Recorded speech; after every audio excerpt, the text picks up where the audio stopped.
Selamun aleyküm benim gönlü güzel takipçilerim. Nasılsınız? Bugünleri bak kılınç çiçeklerimle geldim sizin karşınıza arkadaşlar. Bakın boyları ne kadar uzamış. Videonu çekmeden önce bakın arkadaşlar hepsini almışım terasa. Şimdi bunlara güzel havalandırma lazımdır. Güzel bol bol hava alsın, ışık alsın. Böyle duvar diblerinden yıkmışam.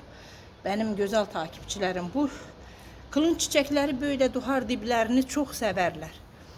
Bu ofislerinizde, evlerinizde de yerleştirende böyle bol ışık alan bir duvar diblerinden yerleştirin. Orada gelişimleri daha hızlı olacaktır arkadaşlar. Onun için de bunları sizinle çekip paylaşmak istedim. Bakın şunlar da yeni diktiklerim. Bir ay, 1,5 ay önce diktiklerim de bakın arkadaşlar. Ne kadar güzel bir hale gelmişler. Bakın. Benim gönlü güzel takipçilerim. Bu size videonu çekmeden önce üzerlerine de su püskürdüm hepsinin.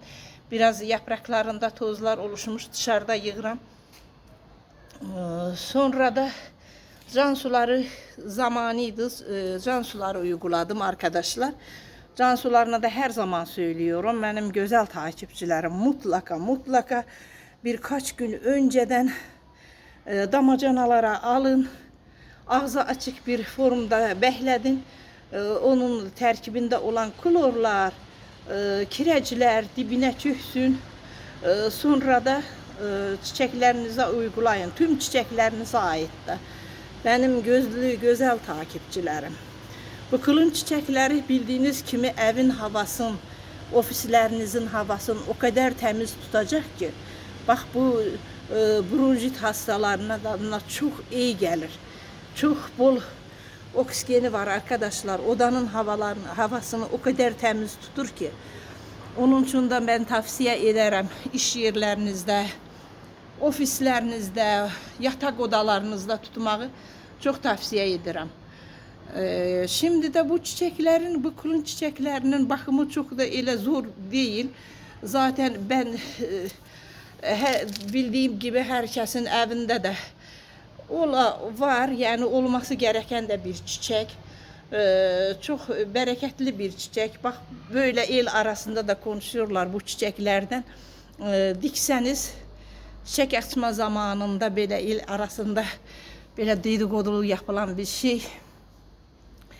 Yani bir çiçek açsa eğer evinizde siz de bir ev sahibi olurmuşsunuz. Benim güzel takipçilerim. Bunlara kılınç çiçeği de değiller. Kılınç çiçeği. Bakın ne kadar güzeldir. Benim çiçeklerim. Şimdi bunlara kül uygulayacağım. Bayağı söyledim, yine de söyleyeyim. Can sularını uyguladım. Açık bir alanda tutmuşam. Şimdi rüzgar olan bir yerde değil, yani rüzgar görmür. Zaten bir tarafı duvar, rüzgar diğer taraftan da esse bir şey yapmaz. Açık bir alanda beklediyorum arkadaşlar. Çok güzel bu aylarda çok güzel hava kabul etse, toprakları kendileri bakımı iyi olsa çok güzel gelişme yapar. Esas şu aylarda gelişmeleri çok hızlı olur arkadaşlar. Onun için de şu aylarda çok dikkat edin tüm çiçeklerinize. Şimdi birazdan yayın sıcaklar möhkəm olacak benim güzel takipçilerim. Onda çiçeklerin gelişmesi durur. Bu aylarda çiçeklerinizde bakmağınızı tavsiye ederim. Şunlar bakın küçük yavrular da vermeye başlamış arkadaşlar. Bu yavrularından da koparıp dikebilirsiniz. Köklendirme formasında, sonra yapraklarından da kesip direkt toprağa dikebilirsiniz ya suda da koyup köklendirebilirsiniz. Bu üsullarla çoğalır arkadaşlar.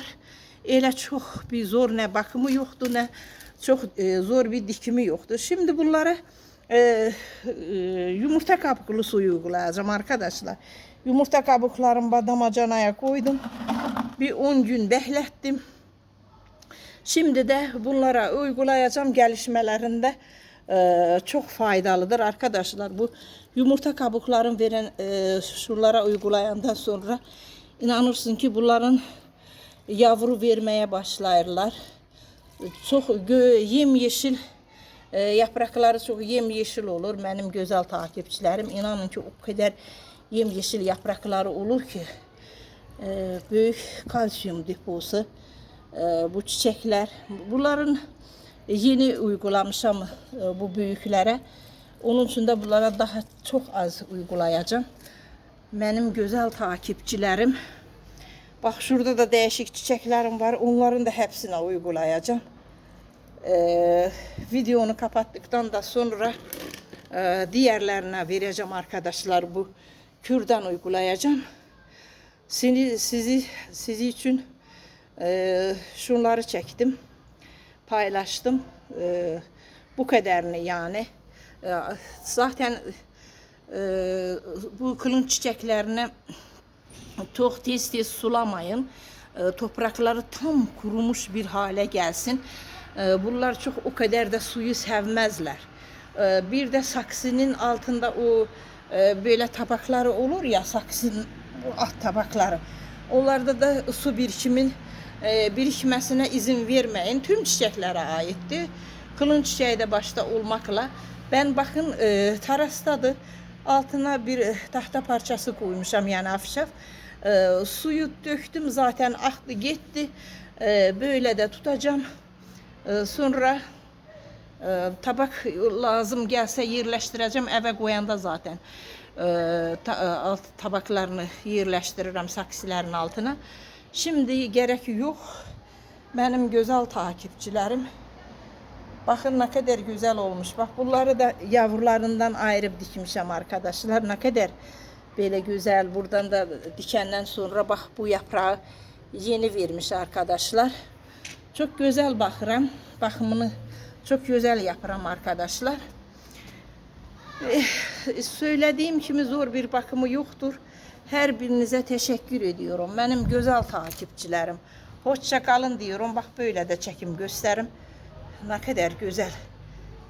Şu sene diktiklerim bu küçükler. Ne kadar gelişmesi güzel olmuş arkadaşlar. Bakım sayesinde. İnanın ki bakmasanız hiçbir şey de olmur. Her birinize teşekkür ediyorum. Hoşça kalın diyorum. Eğer istediğiniz bir şeyler varsa yazın. Ben size hemen döneceğim. Her zaman söylüyorum. Uzun süreli videoları yerleştiremiyoruz. Bu kadar konuşabildim. Bu kadar söyleyebildim arkadaşlar. Eğer hoşunuza geldiyse beğeni yapmayı, abone olmayı da unutmayın. Hoşça kalın diyorum. Benim gönlü güzel takipçiler.